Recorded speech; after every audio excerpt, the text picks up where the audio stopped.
Bonjour à toutes et à tous les amis, on se retrouve pour la vidéo pronostic de WWE SummerSlam qui aura lieu donc ce dimanche.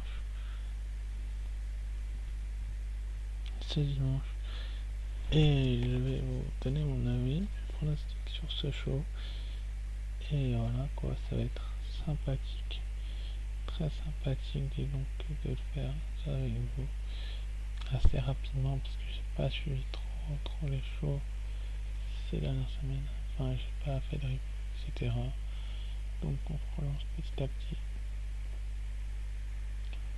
Et donc on va commencer par le pronostic du premier match qui opposera donc pour moi Mandy Rose à Sonya Deville, donc dans un Hair versus Hair match, donc cheveux contre cheveux. Qui va gagner ce cheveux contre cheveux à votre avis? Franchement j'en ai aucune idée, mais comme je l'ai dit précédemment dans l'une de mes récentes reviews de SmackDown que Mandy Rose s'était fait humilier par Sonya Deville, je pense que théoriquement parlant, après s'être fait humilier par Sonya Deville dans les coulisses de SmackDown il y a de cela 2-3 semaines, si je ne dis pas de conneries, et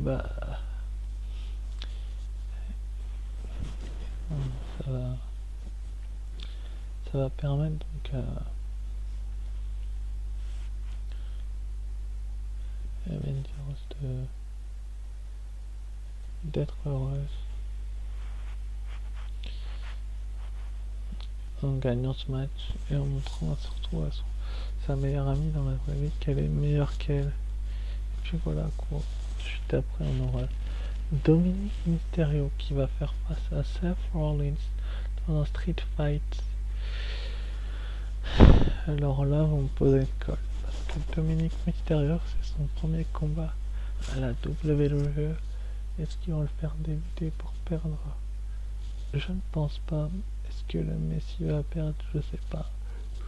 C'est compliqué à dire parce que on a bien vu qu'il y a eu de l'animosité entre Rollins et McIntyre au dernier Raw les amis.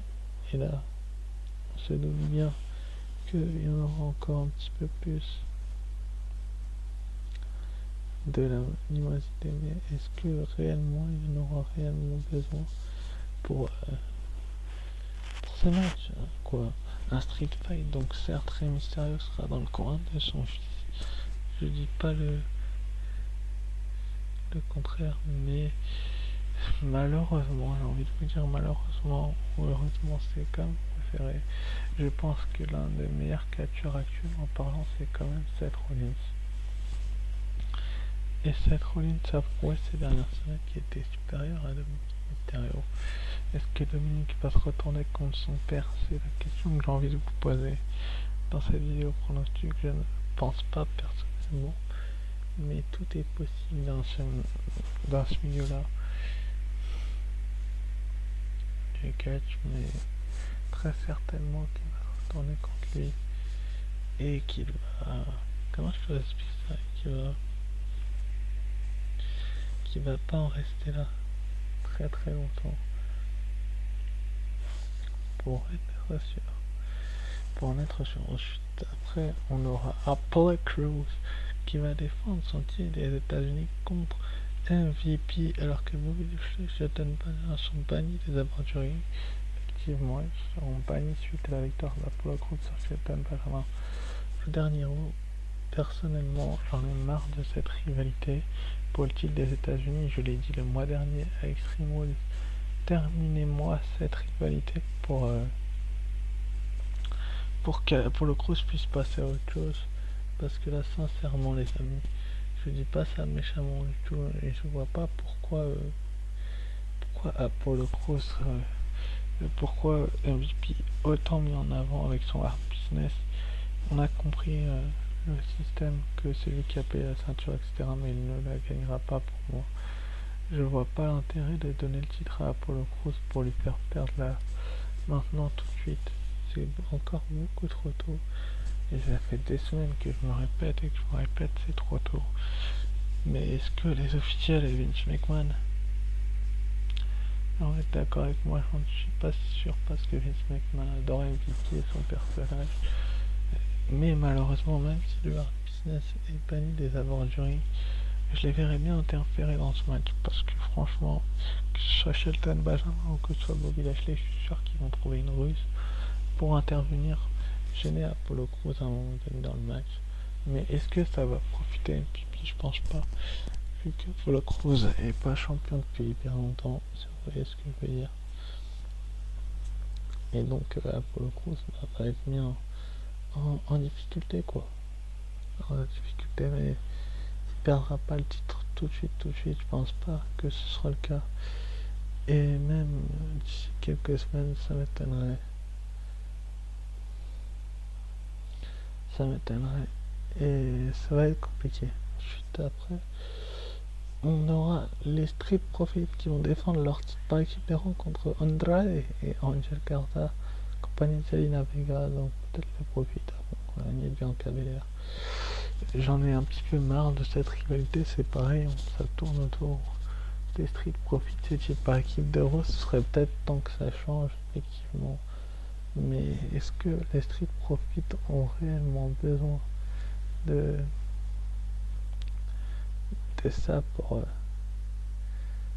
être mis en avant autant? Je pense pas parce que est-ce que les Street Profits sont une excellente équipe quoi les gens, si vous voyez ce que je veux dire. Donc Tesford et Angelo Dawkins, je vais y arriver, excusez-moi pour le bruit. Je vais y arriver, excusez-moi pour le bruit. Sont excellents dans le ring et sont excellents à l'extérieur. Mais combien de temps les Street Profits vont-ils dominer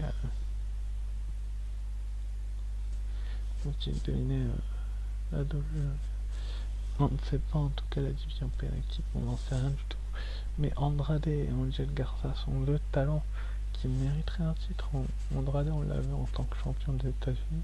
Il serait peut-être temps de le voir en tant que champion par équipe, voir ce que ça donnerait avec Angel Garza.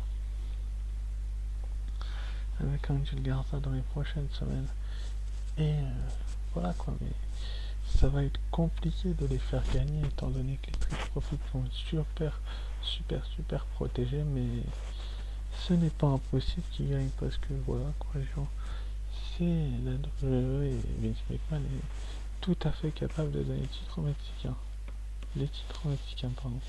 Juste après on aura le premier match de championnat d'Asuka pour le titre féminin de SmackDown donc contre Bayley. Est-ce que Asuka a assez d'énergie pour battre deux catcheuses pour deux titres dans la même soirée? C'est la question que je me pose et que je vous pose également. Je ne pense pas qu'Asuka va survivre à Bayley dans un premier temps parce que pour moi Bayley est l'une des meilleures championnes de SmackDown actuellement parlant, excellente au micro et puis Vince McMahon l'adore. Donc pourquoi il lui retirait le titre féminin de SmackDown? Je n'en verrais pas réellement l'intérêt. Peut-être la décrédibiliser, mais ça aurait pas de sens en fait qu'il le fasse comme ça parce que tout simplement Bayley est en perdition ces dernières semaines. On l'a vu un petit peu paniquer quand on l'a vu Asuka la battre la semaine dernière à Raw. Lorsqu'elle a perdu, on l'a vu perturbé, stressé et gêné. Mais voilà quoi, c'est tellement prévisible que Bayley gagne que je ne préfère même pas en parler. C'est que même si ce soir à SmackDown Asuka est dessus, je ne vois pas l'intérêt en fait de redonner un titre à Asuka tout de suite alors qu'elle vient de perdre celui de Raw récemment. Je ne vois pas du tout l'intérêt. Est-ce qu'il y en aurait un? Je pense pas. On a vu Asuka au meilleur de sa forme pendant quelques semaines là. On voit qu'elle tourne autour des deux là, de Bayley et de Sasha Banks, mais est-ce que ils vont pas faire ça pour venger Kiri-san justement de retirer le titre à Bayley et de le mettre sur Asuka pour qu'on la voit toutes les semaines à SmackDown? Je pense pas parce que ça n'aurait pas de sens comme je vous ai dit. que, que Bayley soit perdre le titre, quoi, ça n'aurait pas de sens. Et puis c'est la meilleure SmackDown actuellement. Ensuite, après, on aura le Raw Women's Championship. Donc cette fois-ci, ce sera Sasha Banks qui va défendre son titre accompagné de Bayley, bien évidemment, contre Asuka, qui a obtenu cette chance en battant Bayley justement. D'où je vous en parlais tout à l'heure. Mais je vois pas l'intérêt en fait.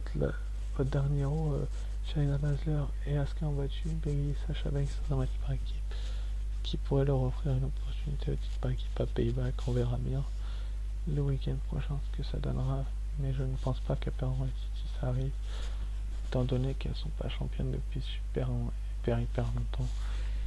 Mais étant donné qu'Asuka a eu le dessus à Raw, j'ai du mal à l'avoir gagné au SummerSlam, vu que son équipe a gagné à Raw avec Shayna Baszler. Donc c'est un petit argument qui me fait dire que en général quand les champions perdent avant le pay-per-view, bah, ils conservent leur titre au pay-per-view. Ça s'est vérifié plein de fois. Ça s'est vérifié justement avec Asuka qui a eu le dessus avant Extreme Rules et qui a perdu le titre dans la foulée pas très longtemps après Extreme Rules. Mais voilà quoi, mais c'est vraiment dommageable que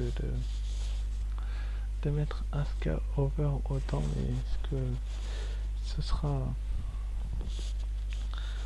le cas, on verra bien, mais ça va être littéralement un sacré match encore une fois entre les deux, je pense. Mais je vois bien une victoire de Sasha Banks, c'est une conservation du titre, parce que ça fait que 3-4 semaines qu'elle est championne, et puis pour la raison que je vous ai dit également. Ensuite, après, on aura le Braun Strowman qui va défendre son titre universel contre The Fiend, Bray Wyatt. Est-ce que The Fiend va récupérer son titre? Contrairement au match féminin, je dirais que oui. Je dirais que The Fiend va récupérer son titre car il en a réellement besoin pour reconstruire son personnage. Et puis Bray Wyatt en tant que champion universel, ça ferait bien rire les fans du Thunderdome de la WWE. Est-ce que c'est ce qui va se passer? Je pense que oui. Ils vont lui mettre le titre parce que Braun Strowman, malgré son Twitter, commence à être lassant et à s'en prendre à Alexa Bliss. Mais c'est relou quoi de s'en prendre à Alexa Bliss également de la part de Braun Strowman. Mais est-ce qu'il faut faire un 450 à Alexa Bliss? Je sais pas, peut-être qu'Alexa Bliss a été mise en difficulté autant pour énerver Strowman, et je pense que c'est ce qui va se passer. Il va littéralement péter un plomb à la fin du match après avoir perdu le titre. Mais pendant le match également, il va essayer de tricher plein de fois, mais le Fiend aussi est démoniaque, qui va le changer une bonne fois pour toutes. Peut-être qu'il va disparaître pour de bon, peut-être qu'il va se recouper les cheveux, il va redevenir gentil, il va s'excuser avec sa vie, etc.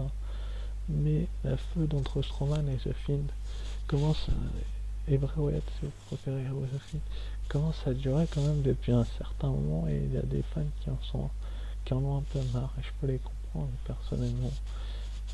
Mais voilà quoi,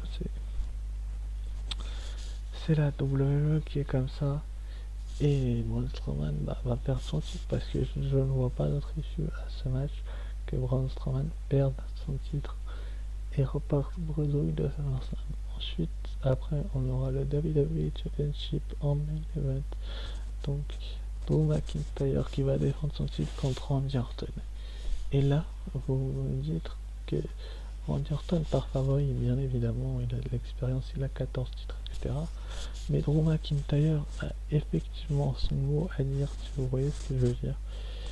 Il a peut-être pas beaucoup d'expérience non plus, mais il en a quand même pas mal.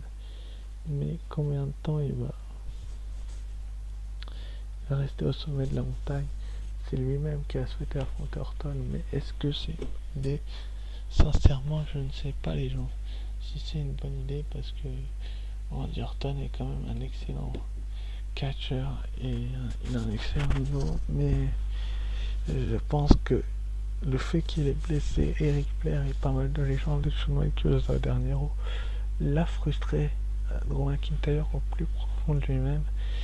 Et je sais pas, franchement, je vois Randy Orton partir victorieux avec le titre. Parce que Randy Orton a besoin de ce 14e titre, tout simplement. Et qu'il a besoin d'enchérir son palmarès. Après, il va falloir lui trouver de très bons challengers pour les prochaines semaines. Et on l'espère tous. Et c'est sur ce que je vais vous terminer cette vidéo pronostic. Et je vous dis à très vite. Ciao, bye. Ne vous inquiétez pas, pour s'il n'y a pas de vidéo. Ciao, bye.